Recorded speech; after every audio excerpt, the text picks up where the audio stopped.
What made Bo Nix stand out to coaches and his fellow teammates to land the Broncos starting quarterback job? We're going to hear from quite a few teammates over the past couple weeks, and Joe Lombardi spoke yesterday. It is a Friday, everybody. Welcome into your Denver Sports Daily for August 23rd. Let's go.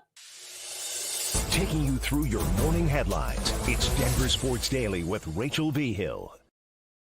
There seems to be a lot that Bo Nix has done over the past couple of weeks, even since minicamp and OTAs, that has impressed a lot of people. And we've seen the continuous growth time and time again. While Joe Lombardi, the offensive coordinator for the Denver Broncos, spoke very highly about one thing that Bo Nix does very well. Take a listen. Yeah, he learns very quickly. You know, when he doesn't usually make the same mistake twice. When he sees something, it's something new, and he makes a mistake based on it, he gets it, and the next time he sees it, he understands what happened the first time, and he corrects. So he's a really quick learner.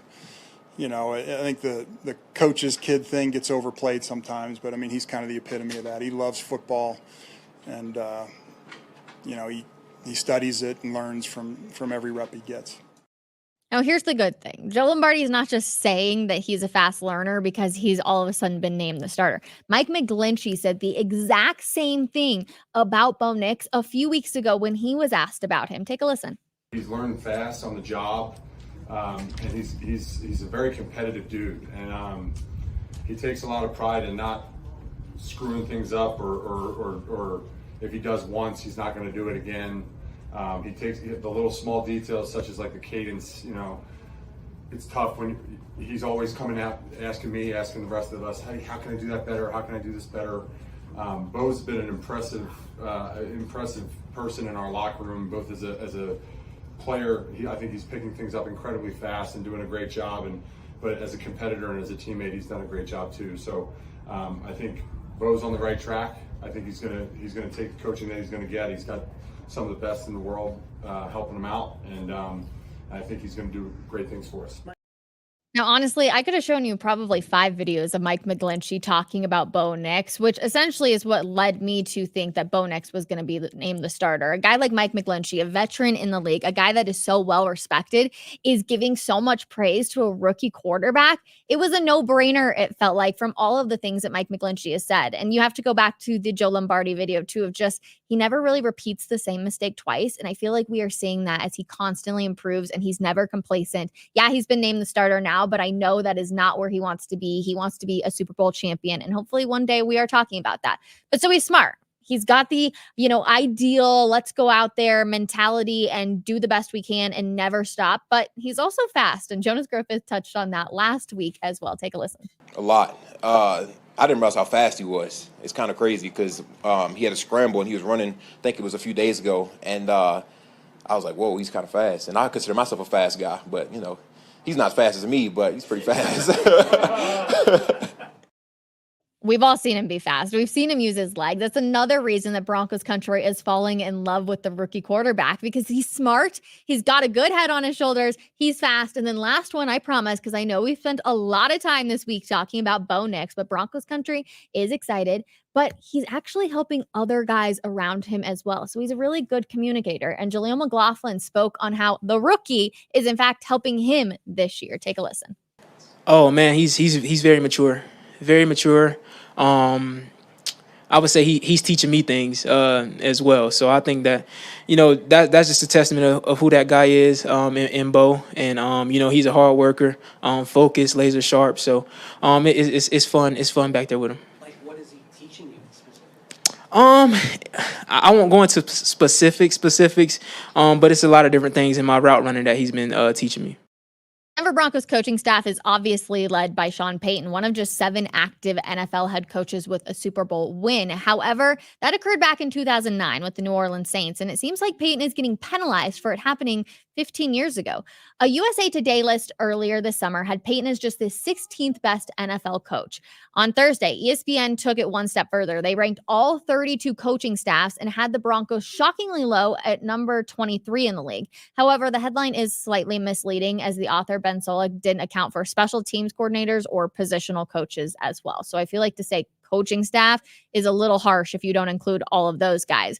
But one thing that really stood out was Solak goes on to say he's worried about Payton quote unquote, dumbing down the Drew Brees offense for rookie quarterback Bo Nix. He says the offense isn't known for easy buttons, and sometimes rookies need those. Well, it's funny that we were just talking about how smart, in fact, Bo Nix is, and yet other ESPN analysts are saying they're worried about Payton dumbing down the offense for the rookie quarterback. Fascinating. Let me know where you guys sit on where Sean Payton and the entire coaching staff ranks among all 32 teams. I'm very curious to hear your statement. All right, we will go on now, though, to talk about the Denver Nuggets in a sense. Do we all remember the video essentially of a fight that broke out during one of the playoff games in April against Los Angeles Lakers with Nikola Jokic's brother? Well, he appeared in Denver District Court this week for a misdemeanor assault case. According to 9 News, the defense waived the arrangement and filed to amend the protection order that had already been filed by the prosecution. Siraj, the brother of Nikola Jokic, was issued a protection order requiring him to stay away from the alleged victim of the April 22nd incident for which Jokic's brother is charged. Police only became aware of the fight after it had gone viral on social media. It was the one where Nikola Jokic's wife and daughter were actually in the video as she was trying to pull the brother away and yelling at him. And then we see her get extremely frustrated. You can go and search for the video on social media. It's pretty much everywhere. The police said that the victim had obvious cuts and bruisings near his left eye, and the victim told police that it was an unprovoked attack and that he was diagnosed with a concussion after. The victim said he did not press charges out of fear of relation, but changed his mind in May. So just a little bit of an update on that court case. Like so many people saw the viral video I was talking about. Last one for a Friday, because it's a short, easy Friday. We're all getting ready for football season to ramp up. College ball starts this upcoming week, which is crazy to think about. But the Denver Broncos legend Terrell Davis has accepted a new rule with the CSU Rams, baby. Woo, woo! Colorado State announced the news on Thursday morning, officially calling Davis a Rambassador. Davis will join the school's Presidential Executive in Residence program, which was launched earlier this year to engage top professionals from a cross-section of industries and disciplinary and advisory roles to provide direct connections for students and the broader campus community. In a press release, CSU said Davis will be on the sideline for home football games. Yeah, let's go. Rocky Mountain Showdown up in FOCO this year, everybody. But also work with the coaches and student athletes across all 16 Ram sports programs. Davis will also speak to classes, talk with the media, attend university events, and work with donors to raise money. He goes on to say, Colorado is my home, and over the years, I've been looking for the right opportunity to give back to the state, and that has given me so much. He said that via the school. As I've come to understand the history and mission of CSU, I recognize a clear set of shared beliefs, this notion that you can change the world, improve your community, and make a difference when you combine talent, creativity, hard work, and determination. Now, you might be like, why CSU? And Terrell Davis played his college football at the University of Georgia. It is clear that Colorado has become his home, and CSU was smart to get him involved, not only in their football programs, but across all the athletics. So I'm happy as a former CSU Ram. Producer Trey behind the scenes, he's doing some fist bumps right now too, because we're both proud CSU alums. So excited to see Terrell Davis out there as well. We will get to a few comments. It's a short show today, you guys. Like I said, there's not a whole lot going on. It's a lot of obviously Bo Nix talk, which we saw, and then people are just getting ready. We're hoping we're going to hear today from Sean Payton. They're having practice at 12:30. It's a bit of a later practice, so their media availability won't happen until after the 2:00 hour. But we're waiting to see who is going to start on Sunday against the Cardinals in the third and final hallelujah preseason game for the Denver Broncos. Is Bo Nix going to go out there? Is it just going to be Jarrett Stidham and Zach Wilson fighting for that battle? They talked about essentially that they were assigned a certain amount of reps. Every single player on that team was assigned a certain amount of reps that they wanted to see them in for the preseason games. If they have hit that mark already, then they don't have to suit up on Sunday. If they haven't, then you're going to see them on Sunday. So we'll hear from Sean Payton on how Bo Nix is looking on that front. Okay, comments. Let's see. Does it seem like a lazy analysis to say Sean Payton might have to dumb down the offense? Thank you. Thank you. I totally agree with this. It's like, yes, of course he's a rookie quarterback, but to say that they're dumbing down the offense just seems a little ridiculous. I feel like it was a very lazy take on my opinion as well. So I'm glad you also think that.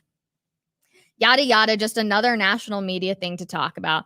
100% right now. I feel like people are trying, there is like a lot of hype around Bo Nix, and then there's people who are trying not to give too much hype around him because he is a rookie quarterback.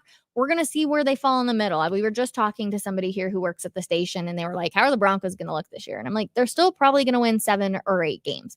Like, yes, Bo Nix being outstanding in the preseason hasn't exactly changed my mind because so much changes, but essentially national media still not totally buying into the hype of Bo Nix quite yet. Happy Friday, Rachel. Happy Friday, you guys. It's Friday. Yay, I'm so excited. Good morning, Rachel. Maybe McGlinchey will learn from him and maybe start doing his job. LOL. I call him McFlinchy for a reason. Hopefully we get on that cadence. We start building that chemistry with Bo Nix a little bit more now, and we won't see as many false starts from McGlinchey. Would love to see Knicks versus the Ones. I can't wait. I don't know. I haven't seen anything on if the Cardinals are going to be playing their Ones. Let's actually just really quick look. Cardinals preseason game. Let's see if they're going to start their Ones. It sucked that the Packers didn't do it. I was like really excited to see that, but it doesn't look like any of the Cardinals number 1s are going to start on Sunday. That's just from my quick glance at Google. So unfortunately, nothing's going to happen. Russ is gone. Sean doesn't need to dumb down the plays now. Really quick, did we all see Stephen A. Smith go off on Russell Wilson on First Take? I was shook about it. I honestly was like, holy smokes, there is some other stuff going on there because he really just let loose on the former Broncos quarterback. Who do you think will get cut next week that you're bummed about? Ooh, that's actually a really good question. I just don't know what direction they're going to go. Are they going to keep the 3 quarterbacks? Are they going to put Stidham on the practice squad? Like, what's going to happen? Who am I bummed about, though? That's probably not going to make it. I think a lot of the wide receivers will probably get released, which is a little bit of a bum. Actually, Andrew Mason and I talked about a few names on Coffee Break for you guys today, so make sure you tune into that 12 p.m. I like Samaje Perine. I feel like he was a solid backup and a lot of the times what the Broncos needed last year. So I'm kind of sad that I think he will move on. But if he can go, make the same amount of money or make a little bit more money even across the league, then I think that would be good for him. But yeah, just a little bit bummed. I'm trying to think of like who's another name that we haven't talked a whole lot about. I'm trying to think on the defensive side of things. I don't know. I don't really know which way they're going to go. And a lot of names that most people won't recognize, right? There's not a ton of household names that are going to be getting cut. So yeah, that's kind of an answer, not really an answer, but I would say the wide receiver group is where I'm like really sad about it because Troy Franklin's going to get a spot. So you're going to see like a guy like Brandon Johnson or little Jordan Humphreys who's probably going to get released and hopefully stay on the practice squad, but we'll never know. But if they get picked up or something else could obviously move on for them. Let's see.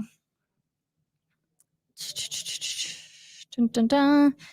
Stephen A. Smith ripped Russ a new one yesterday. It almost seemed personal. I totally agree with that. I was like, this is a little intense. I'm not gonna lie. Like it was a little much. We've seen Stephen A. get like hot-headed over things, but that was just a next level essentially. So yeah, I would totally agree. Haha, yeah, I did. No filters there from Smith. Yeah, no kidding. Is it just me or does the media hate the Broncos? I don't think the media hates the Broncos by any means. I think that Sean Payton hasn't exactly done a ton to make the media love him. Like the national media members really do like him, certain ones, right? He's given them a lot. He's had his lattes with all of them, a cup of coffee with a lot of them. So I don't think they necessarily hates it, but I do think that there's a standard and Sean Payton hasn't met that since his career started with the Broncos. So he's got to be able to do it this year. I think people will look a little bit differently at him despite having a rookie quarterback. Who makes it in the backfield?